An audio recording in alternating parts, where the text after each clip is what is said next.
Բարև ձեզ հարգելի հեռուստադիտողներ, ժամանակն է խոսել հաղորդաշարի տաղավարում այսօր հյուրը պետական քաղաքական գործիչ Նաիրա Զոհրաբյանն է։ Բարև ձեզ տիկին։ Բարի երեկո։ Ուրախ եմ, որ մեզ համար ժամանակ եք գտել։ Ես եմ շնորհակալ։ Չնայած որ մեր իրականությունը այնքան խառն է, որ դժվարանում ենք ամեն անգամ հասկանալ, թե ամենահրատապ խնդիրը որն է, եւ ստացվում է անընդհատ խոսում ես հրատապից, մանր հարցերը, որոնք հանգեցնում են հրատապին, կարծես անտեսվում են։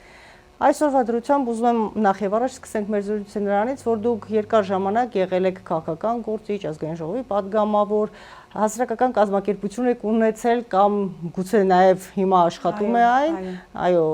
մարդու իրավունքների վերաբերյալ եւ ժողովրդավարության։ Այլ կերպ ասած, դուք մեծ փորձառություն ունեք այս դաշտում։ Հիմա այս իշխանությունը 18 թվականին գալիս էր ժողովրդավարության, բացարձակ ժողովրդավարության խոստումով եւ այն խոստումներով, որ անպայման առավել արժևորվելու է մարդու իրավունքների պաշտպանությունը եւ մարդը պիտի լինի այնքան պաշտպանված իր երկրում, որպեսզի լինի առավելագույն գերագույն արժեքը երկրում։ Այդպես է թե ոչ 7 տարի անց։ Ուրեմն 18 թվականի այս օրերին դագաղների իշխանազավթմամբ Հայաստանում հիմք դրվեց հակաժողովրդական մի բռնապետության, որի հետևանքները մենք շարունակում ենք քաղել, ցավոք սրտի մեր իսկ կատարած ընտրության։ Ես հետևում էի քաղաքապետարանում այսօր տեղի ունեցած նիստը եւ պարզվում է, կներեք ես բառի համար, տաբրով, հա, իր քաղաքապետարանի տաբրով հարձակվել եւ մեկ հոգուն ծեծելը կարող է ընդամենը փակվել մեկ հատ ներողությամբ։ Այս տեղի ունեցած այնինչ տեղի է ունենում հիմա Հայաստանում, երբ որ իշխանական բեսպրեդելը այլևս անապ է, այլևս անթակույց է, այլևս սրանք ասում են մենք իշխանության ենք, կանենք այնինչ ուզում ենք, որովհետև մենք ենք տերը այս երկրի, Հայաստանում ըստ էության հաստատվել է աննախադեպ բռնապետություն, աննախադեպ բարդակ, աննախադեպ պետական համակարգի ճգնաժամ, ել չեմ խոսում ոչ պրոֆեսիոնալիզմի մասին, երբ որ ինչ ասեմ, տոտալ անկիրթները, տոտալ տգետները, տոտալ դեգեներատները ուղղակիորեն զավթել են իշխանությունը։ Հայաստանի իշխանությունը զավթված է ոչ միայն թուրքական ռեժիմի շահերը սպասարկող օկուպանտների կողմից, Հայաստանի իշխանությունը զավթված է բեսպրեդելշիկների, տգետների, կոռուպցիոներների վկան ամեն օր հետազոտական, հետաքննող լրատվականում հրապարակվող փաստերը այս իշխանության տարբեր դետալների կոռուպցիայի մասին։ Հայաստանում իշխանությունը զավթվել է,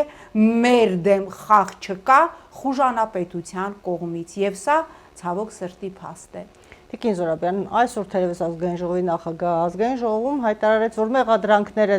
այն հանգամանքից ելնելով, որ սա թուրք-ադրբեջանական ռեժիմը սպասարկող իշխանություն է,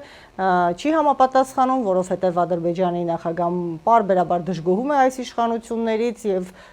սա հիմք է հանդիսանում այն հանգամանքին իրենց մեկնաբանությամբ, որ ամենևին այդպես չէ եւ ընդհանրապես նրանք համարում են, որ իրականում կան լայն հնարավորություններ ժողովրդավարության համար, կա այն, ինչը նախկինում օրինակ նույն հանրապետական կուսակցության ղեկավարման օրոք հնարավոր չէր, այսինքն յուրաքանչյուր մարդ իր դժգոհությունը կարող է արտահայտել բարձրաձայն եւ նա չի պատժվում դրա համար։ Արդյոք համամիտ եք այն հանգամանքի հետ, որ դա այդպես է։ Ինչ ասում են այս իշխանության ներկայացուցիչները ժողովրդավարության մասին, ինչ ասեմ, Անդերսենը, Սուտլիկ Որսկանը, բոլորը միասին,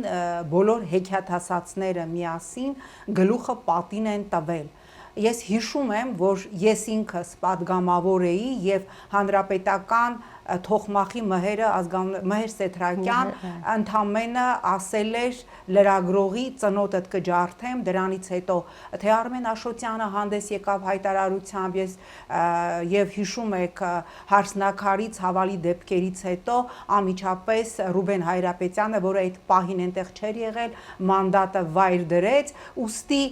այսօր որ Ալեն Սիմոնյանը ինչ որ զուգահեռներ է անցկացնում, հա, հասկանում եք, Նիկոլ Փաշինյանը Փաշինյանի կորտեժը վրաերթի է ենթարկում հղի կնոջ եւ չի կանգնում անգամ միգուցե եթե կանգնեին փորձեին առաջի օգնությունը ցուցաբերել կիննել նրա բալիկն էլ կապրեին կամ միգուցե հնարավոր լիներ ինչ որ մեկի կյանքը փրկեր եւ դրանից հետո սրանք իրանց իրավունք են վերապահում խոսել ժողովրդավարության մասին, խոսել ազատության մասին, մարդուն խոսքի բառի համար տանում քրեական գործ են հարուցում, այն դեպքում, երբ որ իրանց սատելիտները, իրանց ուսապարկերը աջ ու ձախ շաղ են տալիս իրենց ռեխը, օրինակ ազգային ժողովում խոսում են գլուխ ջարդելու կամ լեզու կտրելու մասին եւ այդ ամենը վիձիծիլի համարվում է խոսքի ազատություն, իսկ երբ որ իրենց օպոնենտներն են փորձում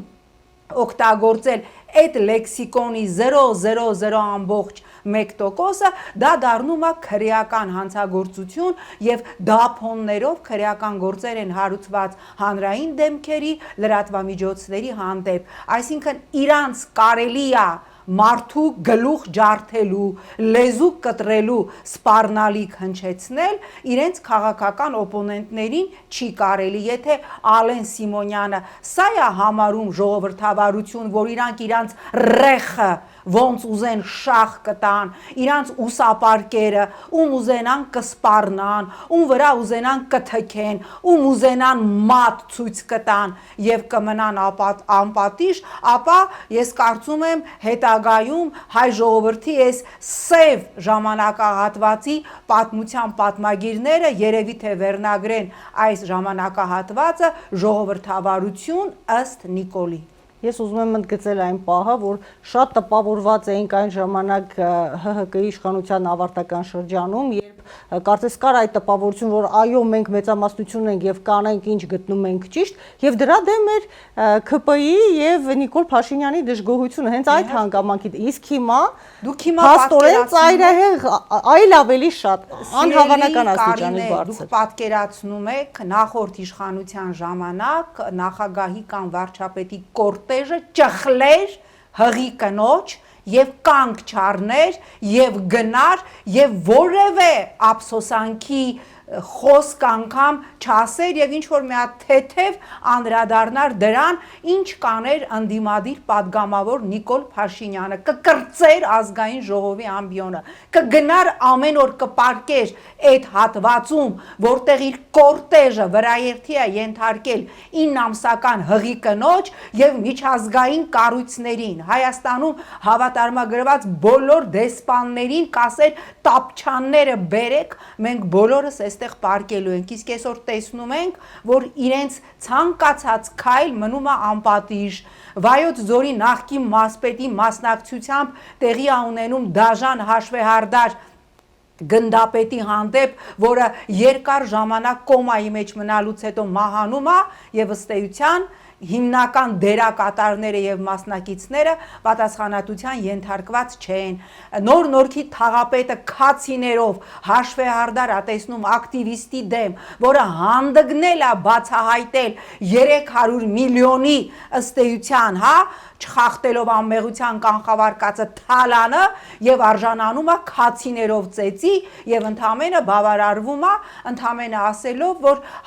ես երևի պետք է ափերիցս դուրս չգայի, ներողություն եմ խնդրում եւ շարունակում է պաշտոնավարել։ Սա պաշտպանվեց, նրա դիրքորոշումը պաշտպանվեց, կարծես արդարացվեց, նոր ընդամենը 1 շաբաթ անց ինչ որ բան մտածեցին եւ որոշեցին, որ երևի թե պետք է գոնե այդ ձևական ցուցադրական կողմը պահպանել, որովհետեւ բոլորս ասում ենք, որ ինչպես ինչ ժողովրդավարության մասին կարող է խոսք լինել, ինչ Եվրոպայի մասին կարող է խոսք լինել, եթե բռունցքներով են հարցը լուծում ուղիղ եթերում պետական ատյաններում։ Աբսուրդ է, երբ որ ծեծը ուղիղ եթերում արդարացնում է դեպի Եվրոպա գնացող Արամ Զավենի Սարգսյանի կուսակցությունը, որի չլենա այդ նոր-նորքի թաղապետը, ամենամեծ զավեշտը թերևս Ռուսաստանի մասնակցությունն էր, ամենամեծ զավեշտը, որ Պուտինն է կազմակերպել իր դեսպանատան միջոցով նոր-նորքի թաղապետի դեմ սադրանքը։ Գիտեք, ես հասկանում եմ, որ մենք հիմա ապրում ենք Լուիս Քերոլի Ալիսը հրաշքների աշխարհում գործի,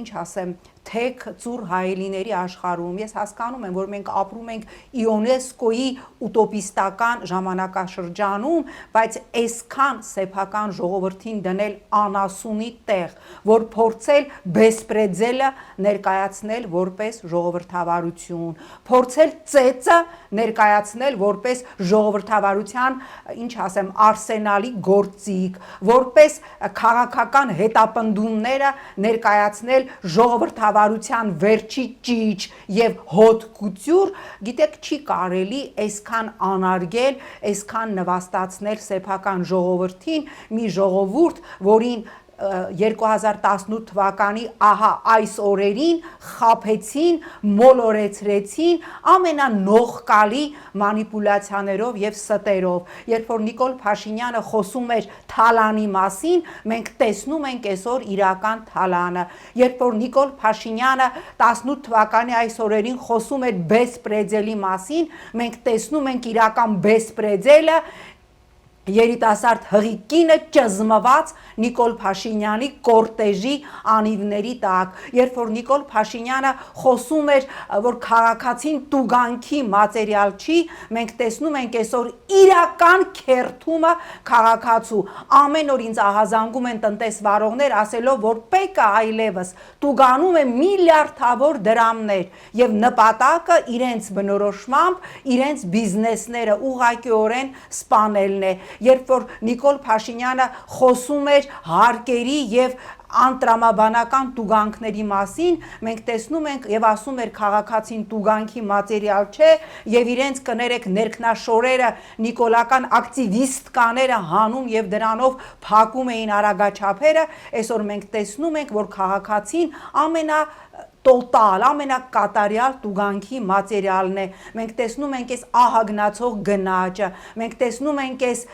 ես չգիտեմ, գույքահարկերի անտրամաբանական չափերը, այս ամենը Այնա, ինչ որ Նիկոլ Փաշինյանը իբր խոստանում էր 18 թվականին գալ պայքարել անարդարությունների դեմ, իբր անարդարությունների, բայց մենք այսօր տեսնում ենք, որ ինքը անում է հազարապատիկ ավելին, քան նախկինում իրեն թույլ կտար նախկին իշխանության որևէ ներկայացուցիչ, սրա մի տոկոսը նախկին իշխանության որևէ ներկայացուցիչ իրեն թույլ տալ, Նիկոլը իր դագաղների հեղափոխությունը շատ ավելի վաղուց կաներ։ Այսօր ազգային ժողով ներկայացրեց նախագիծ, ընդհանուր միայն հանձնաժողովի մակարդակով իհարկե, սպառողների իրավունքների մասին եւ շեշտում են, որ չկան բացարձակ պաշտպանության նորմեր։ Ու հետաքրքրային է, որ դա ներկայացնում են ընդամենը 7 տարի անց, երբ նորից սպասում են կարծես թե 26 թվականի հերթական ընտրությունները, այս ժամանակահատվածում, կարծես 7 տարի այս մասին չէին մտածել, չեն նկատի այդ հանգամանքը եւ միայն հիմա փորձում են նորից մոլորեցնել, ես այսպես կարող եմ ձևակերպել, այլ ձևակերպում չեմ կարող գտնել այս ամենին։ Բայց հիմա հարցից մյուս կողմը, Տիկին Զոհրաբյան, որևէ դրական բան Նիկոլ Փաշինյանը եւ ԿՊ-ն արել է, թե ոչ այս 7 տարիների ընթացքում։ Գիտեք, Նիկոլ Փաշինյանը այս 7 տարիների ընթացքում արել է ամենազարհուրելի։ Նիկոլ Փաշինյանը հանձնել է մեր հայրենիքը։ Նիկոլ Փաշինյանը հանձնել է Արցախը։ Նիկոլ Փաշինյանը միակ մեղավորը եւ պատասխանատուն է 5000 եւ ավելի զոհերի համար եւ ես սա ասում եմ հիմնվելով հենց Նիկոլ Փաշինյանի հայտարարության վրա արած ազգային ժողովում, երբ որ ինքը կանգնեց եւ ասեց, ես որ հիմա հետահայաց նայում եմ, ճիշտ կլիներ, որ ես գայի եւ ասեի, որ այդ հողերը մենք պետք է տանք, մենք կունենայինք նույն արդյունքը, բայց առանց զոհերի, այսինքն Նիկոլ Փաշինյանը խոստովանում է, որ ինքն է սպանել 5000 եւ ավել տղաների եւ երբ որ Աննա Հակոբյանը սրտնեղում է, որ Եռաբլուրում մայրերը, որ իրենց տունը դարել է Եռաբլուրը, այնտեղ իրեն ասում են, որ դու ինչ որ մեղքի բաժինը ունես մեր երեխաների մահվան մեջ,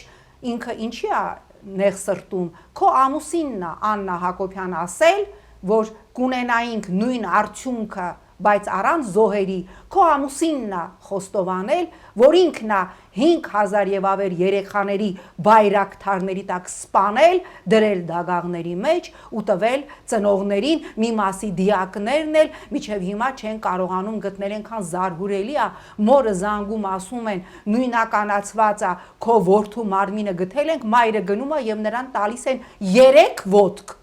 3 ոտք պատկերացնում եք, ասում են այս 3 ոտքի DNT-ն էլ համընկնում է քո որդու մարմնի հետ։ Այնպես որ Նիկոլ Փաշինյանը հիմա ինչ էլ անի, ինքը հիմա դուրս է եկել չհայտարարված քարոզարշավի, անատան պարավներ է բռնում, լպստում, պաչում, ինչ որ մարզպետներ, ինչ որ սպիսա տեղած պարավներ են շպրտում Նիկոլի վրա, որ ասի են որն էլ ասում էր մեռնեմ Նիկոլի քյաչալին, դու իմ կյանքն ես։ Նիկոլին չուզում է անես քո ճակատին սեպագիր դաջված է հայ ժողովրդի բոլոր ժամանակների թիվ 1 հակահայը, այնպես որ ինքը շատ լավ գիտի, ի տարբերություն իր էլեկտորատի, ես մշտապես ասել եմ Նիկոլ Փաշինյանը շատ ավելի լավ գիտի ինչն է ինքը արել եւ ինչ չի արել, ինքը շատ լավ գիտի ինքը ինչ է արել, ինքը շատ լավ գիտի Իրան ինչ է սպասվում, ինքը շատ լավ գիտի որ առնվազն այս մոլորակի վրա Իրան ու իր կնոջը ու իր քաղաքական թիմի առաջի դեմքերին ուղակի փրկություն չկա, ինքը դա շատ լավ գիտի եւ դրա համար սենց կյանքի եւ մահու կռիվ է տալիս մեկ օր ավել իշխանության մնալու համար։ Իսկ ինչու է այսքան անհասկանալի դրսևորում արտահայտում ընդդիմությունը, հատկապես պարլամենտական ընդդիմությունը, որովհետև կարծես այն ինչ որ դուք ասում եք, մեծամասնությունը համաձայն է, եթե ոչ ամբողջությամբ, ապա առանձին դրվագներով հաստատ մեծամասնությունը համաձայն է։ Ու այս պայմաններում Նիկոլ Փաշինյանը շարունակում է իշխանավարել։ Ինչու՞։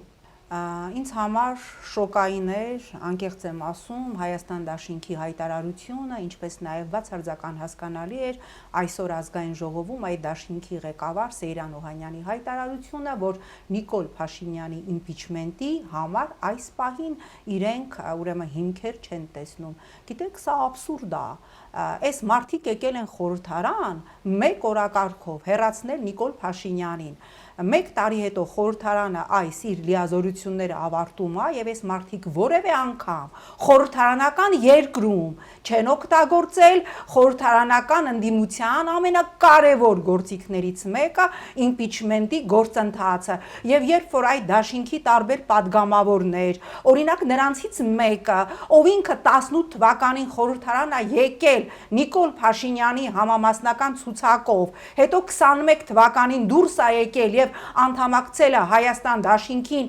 հայտարարում է հնարավոր չի, բացառվում է որևէ ԿՊ-ական չի միանա նախաձեռնությանը, տիկին ես ձեզ հարց ունեմ, բայց ո՞նց եղավ, որ 18 թվականին Նիկոլ քարոզելով Սյունիքում Նիկոլ քարոզելով 21 թվականին դուք օբյեկտիվորեն հաշվի առնելով իրավիճակը դուրս եկաք ԿՊ-ից եւ ոչ միայն այդ կինը, այլ նաեւ մենք տեսանք, որ բազմաթիվ падգամավորներ 21 թվականին դուրս եկան եւ ի վերջո կա 18 թվականի օրինակը, 18 թվականի մայիսի 1-ին Նիկոլ Փաշինյանը խորհրդարանում չէր ընտրվել քվեարկությամբ վարչապետ եւ իմ մտքով անգամ այդ պահին դահլիճում նստած չէր կարող անցնել, որ 7 օր հետո մեր երկրում կստեղծվի այնպիսի իրավիճակ, որ խորհրդարանը ճնշման ներքո, մենք այստեղ հասկանում ենք, որ մեծ էր նաև արտաքին ճնշումը, բայց նաև դրսի ճնշումը, էմոցիոնալ ճնշումը այնքան մեծ էր, որ ընդամենը 7 օր հետո, մայիսի 8-ին Նիկոլ Փաշինյանը ընտրվեց վարչապետ, ճնշման պրեսինգի ներքո, այո, բայց ընտրվեց, ուստի այն հայտարարությունները, որ հնարավոր չի, բացառվում է, ԿՊ-ականները, իսկ դուք ինչ գիտեք, ԿՊ-ականները ձեզ լիազորել են, որ իրանց անունից հայտարարություն անեք, շատ անհասկանալի է այս պահվածքը, շատ ինձ համար անհասկանալի է եւ նորից հա, ինչ որ չփորձեք ձեր տարբեր ռուսկաիզիչնի, ինչ որ Telegram, չգիտեմ, չեմ ուզում հիմա կոպիտ բան ասել, քսի տալ ինձ վրա չհամարձակվեք ձեր տարբեր ռուսական ինչ-որ սուչկա с ռուժյոմ եւ այլն ալիքներ քսի տալ ինձ վրա։ Այլապես ես ստիպված կլինեմ ուղիղ եթերում նստել եւ շատ փակագծեր բացել, շատ փակագծեր։ Եթե ես պահում եմ կոռեկտությունը եւ ասում եմ, որ ես իմ մանդատը դրել եմ 21 թվականին, որովհետեւ վստահ եմ եղել, որ այն քաղաքական ուժերը, որոնք գալիս են, ավելի իզորու են հեռացնելու Նիկոլ Փաշինյանին, ուրեմն ես իրավունք ունեմ ձեզանից պահանջելու, այո, իրականացնել խորհրդարանական երկրի խորհրդարանի գործուն եւ թերևս այս պահին միակ գործիքը impeachment-ը ինչա նշանակում չի ստացվի կվարկաբեկվենք հայրենիքի փրկության շարժումը չեն վարկաբեկվում ոնց հայրենիքի փրկության շարժումը հիմա նոր բան է դե չի ստացվի կվարկաբեկվենք հայրենիքի փրկության շարժումը տապալվեց չվարկաբեկվեցիք ես էլ ձեր հետ դիմադրության շարժումը տապալվեց այդ չվարկաբեկվեցիք ես էլ ձեր հետ սրբազան շարժումը ըստ էության մինչ այս պահը չի հաջողվել չվարկաբեկվեցիք ես էլ ձեզ հետ սա անլուրջ բացարձակապես անլուրջ պնդում է որ մենք չենք սկսում impeachment որպեսզի հանկարծ չտապալվենք եւ չվարկաբեկվենք եւ եթե ձեզ թվում է հայտարարելով որ Նիկոլ Փաշինյանի impeachment-ի պահանջ չկա եւ դուք չեք միանում այդ նախաձեռնությանը դուք չեք վարկաբեկվում եւ գնալու եք Նիկոլի հետ թաթիկ տված 26 թվականի ընտրության ես ձեզ վստահեցնում եմ 26 թվականի ընտրության դուք չեք հասնելու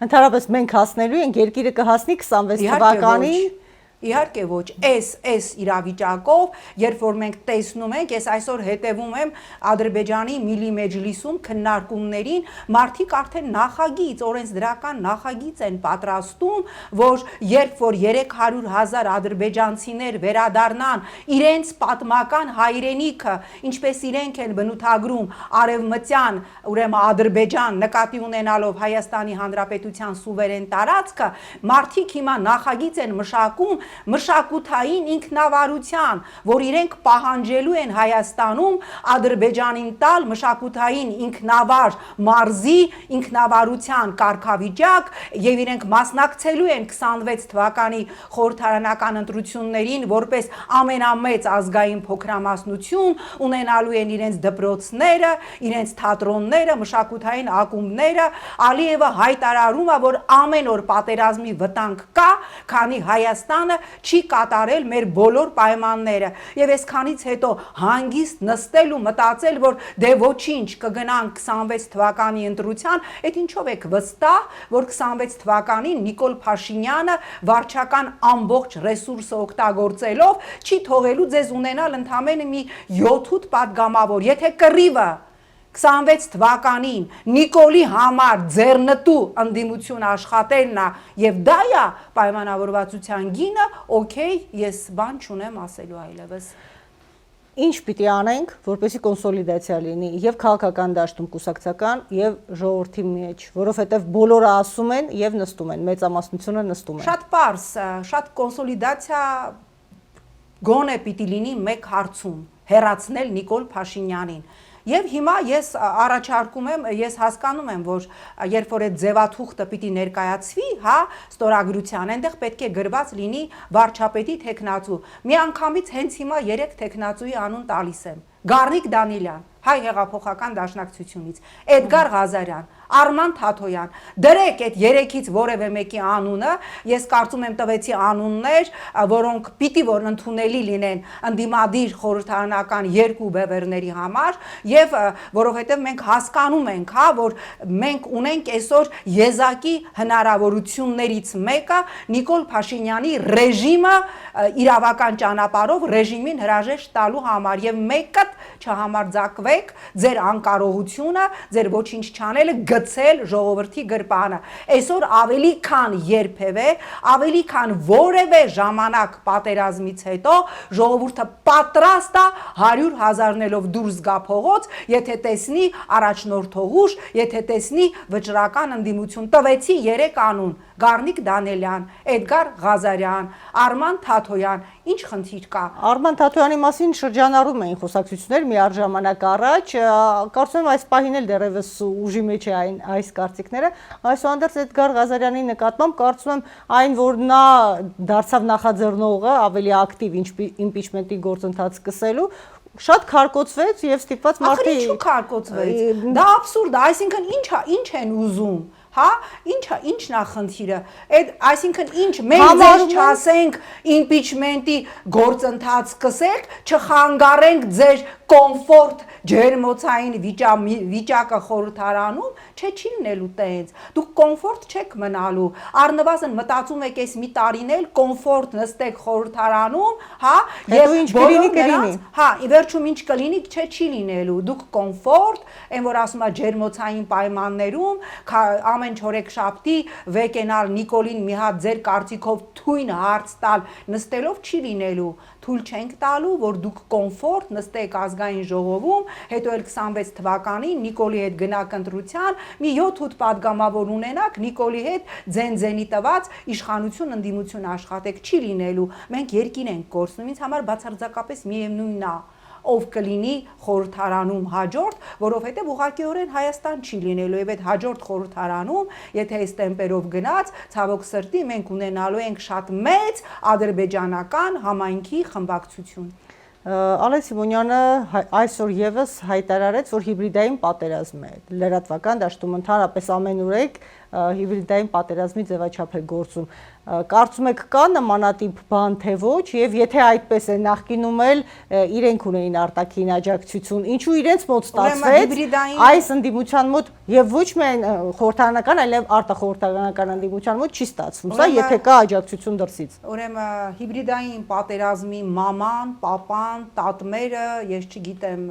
բոլորը այս իշխանությունն է, այս իշխանությունը վարում է հիբրիդային պատերազմ սեփական ժողովրդի դեմ, բոլոր ֆրոնտներով, իրանց խայտարակ ֆեյքերով, իրանց տարբեր օլիգարխներով, որոնցից ըստ տեղեկության որոշները ֆինանսավորում են 100,000-ավոր ֆեյքեր։ Հիբրիդային պատերազմի հեղինակը, հիբրիդային պատերազմի, ինչպես ասեցի, տատմերը, ծծմերը այս իշխանությունն է, այնպես որ ուրիշ տեղ այս իշխանության ներկայացուցիչներ, հիբրիդային պատերազմներ, հիբրիդային ականջներ ման մի եկեք։ Մի այսպիսի հարցել ուզում ենք հասկանանք սահմանադրական բարեփոխումների կամ փոփոխության, սահմանադրության փոփոխության առումով ինչ դիտարկում ունեք դուք, ինչն է կարևորում, որ ժողովուրդը պիտի հասկանա, բայց չի հասկանում, որովհետև տարբեր կողմերը տարբեր ձև են ներկայացնում դրանք։ Սահմանադրական բարեփոխումը դա Նիկոլի օրակարգը չէ, դա Ալիևի պահանջն է, 2 օր առաջ էլ Ալիևի ներկայացուցիչ Հիկմետ Հաջիևը հայտարարեց, որ Հայաստանին շատ քիչ ժամանակ է մնում կայացնել որոշում եւ նշանակել սահմանադրական փոփոխության օր։ Ավելին, Ադրբեջանի նախագահի արտաքին հարաբերությունների հարցերով հատուկ ներկայացուցիչ Էլչին Ամիրբեկովը փակագծեր բացեց, ասելով, որ Նիկոլ Փաշինյանը անձամբ է Ադրբեջանի կառավարության հետ քննարկել սահմանադրական փոփոխությունների հարցը, պարզապես ժամանակ է խնդրել խորհրդարանական ընտրություններից հետո։ Մենք այդ ժամանակը Նիկոլ Փաշինյանին չենք տալիս, մինչև չլինի սահմանադրական փոփոխություն, չի ստորագրվելու որևէ թուղթ։ Ես էլ ասում եմ, չի գնալու Հայաստանի Հանրապետության 650,000 քաղաքացի, որտեղ սահմանադրական հանրաքվեի շեմը շատ բարձր է, ես ավելի քան վստահ եմ, որ DNT-ով թուրք 650,000 Հայաստանի Հանրապետությունում չկա, որովհետև Ալիևը պահանջում է Հայաստանի Հանրապետությունը դարձնել ըստ էության Հայաստանի Հանրապետությունը դարձնել ադրբեջանական մի վիլայետ, հանելով անկախության հռչակագիրը սահմանադրության միջից, ինչը պահանջում է Ալիևը, մենք դրանով մեր ձեռքով սպանելու ենք Հայաստանի 3-րդ հանրապետությունը։ Ես չեմ պատկերացնում ուղղակի, որ Հայաստանի մոտավորապես 3 միլիոն բնակչության մեջ կարող է լինել 650,000 պետականասպան, պետականություն սպանող, սեփական հայրենիքը գլխատող ՀՀ քաղաքացի։ Անկեղծ ասած ես այդքան վստահ չեմ, որովհետև տեսանք Արցախ, որը արդեն մերը չէ, ու մեզ այնց ոչ ոք չէր հավատում, որ նման բան կարող է լինել, ոչ ոք չէր պատկերացնում, որ կարող է գա մի իշխանություն, որը բացարձակ այլ բան է խոսում ընդդիմությունից եւ ամենևին ժողովրդի կարծիքը չէ, որ արտահայտվում է դրանով, որովհետև բոլոր դեպքերում տարբեր խմբեր տարբեր կարծիքներ ունեն եւ այս չափ ազատություն եւ հանդուրժողականություն թշնամական երկրների նկատմամբ ուղղակի անհնար է պատկերացնել ամբողջ աշխարհի մակարդակով, ուր մնաց մեր Այնուամենայնիվ Նիկոլ Փաշինյանը ասում է, որ մենք ունենալու ենք սահմանադրություն տարածաշրջանային մակարդակով խաղաղություն բերող, Գալյանը ասում է, որ ունենալու ենք ամեն դեպքում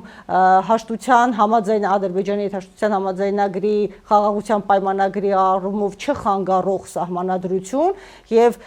միջև օրս վերջնական նախագծի տեսք ամեն դեպքում ինչ է լինելու եւ չի լինելու մենք չունենք եւ չենք կարող վերլուծել, հասկանալու ինչ է առաջարկվում։ Հիմա սա մանիպուլյացիա է այնպես ինչպես օրինակ Երևան քաղաքում տրանսպորտի գների 300 դրամը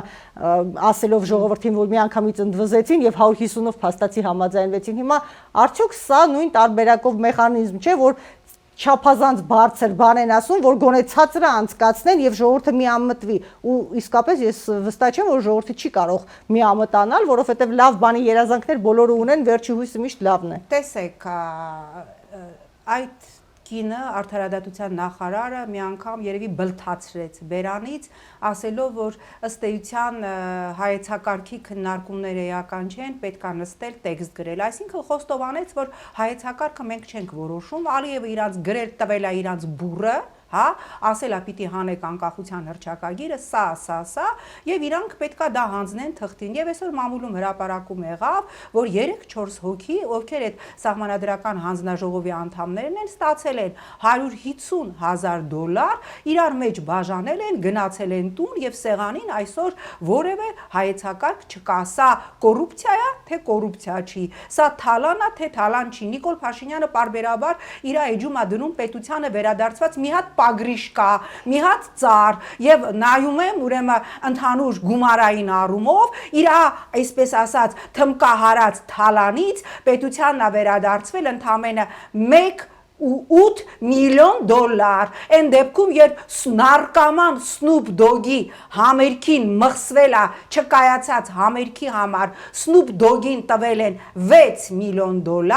որը այդպես էլ չի վերադարձվել պետական բյուջե։ Այսինքն, այդ իր թմկահարած, այդ իր այդ որ բոլոր հնարավոր ականջներից կախեց թալանը, պետությանը վերադարձվել է մի քանի հատ ճմրթած ժեշտ մեքենա, մի քանի հատ անկապ ինչ որ չգիտեմ ինչ, եւ դա համարում ենք 0.8 հեկտար, 1 հեկտար եւ ընդամենը 1.8 միլիոն $։ Հիշեք, որ 1.8 միլիոն $, ընդամենը պետական բյուջե իբր թալանից վերադարձրած Նիկոլը 6 միլիոն $, շաբաշա տվել Սնուփ Դոգին, որը այդպես էլ Երևան չի եկել եւ համերգ չի արել եւ այդ գումարը պետական բյուջե դեռևս չի փոխհատուցվել։ Ես կարծում եմ խնդիրները անսահմանափակ են։ Այո, ցավոք մենք ժամանակ ենք կորցնում, ես այդպես եմ պատկերացնում իրավիճակը, որովհետև հնարավոր չէ անընդհատ ասել եւ նստել կամ չհասնել որևէ արդյունքի եւ շարունակել այդպես հանգիստ սպասել իրականության։ Ես ուզում եմ ուղղակի մաղթել մեր հեռուստադիտողներին, մեր հետևորդներին համբերություն եւ մի քիչ էլ ճկունություն, մի քիչ ճնշեք ձեր ընդդիմադիր падգամավորներին։ Դուք նրանց մանդատ չեք տվել, որ գնան կոմֆորտ զոնայում ԿՊԵ-ականների հետ Շարլ դե Գոլ օդանավակայանում գարեջուր կամ կոֆե խմեն։ Դուք նրանց մանդատ եք տվել եւ հիմա պահանջեք, որ նրանք իրականացնեն, ընդդիմադիր падգամավորները բոլորը պահանջեք, որ իրականացնեն խորհրդարանական պետության կարևորագույն գործիքներից մեկը Նիկոլ Փաշինյանին անվստահություն հայտնելու գործընթաց սկսել։ Կարծում եմ հենց սա է այն պահանջը, որը պիտի կատարվի, պնդենք եւ հասնենք արդյունքի ու նպատակի։ Այսքանը հուսով եմ կհանդիպենք հաջորդ անգամ խաղաղ պայմաններում դեռևս։ Ցտեսություն։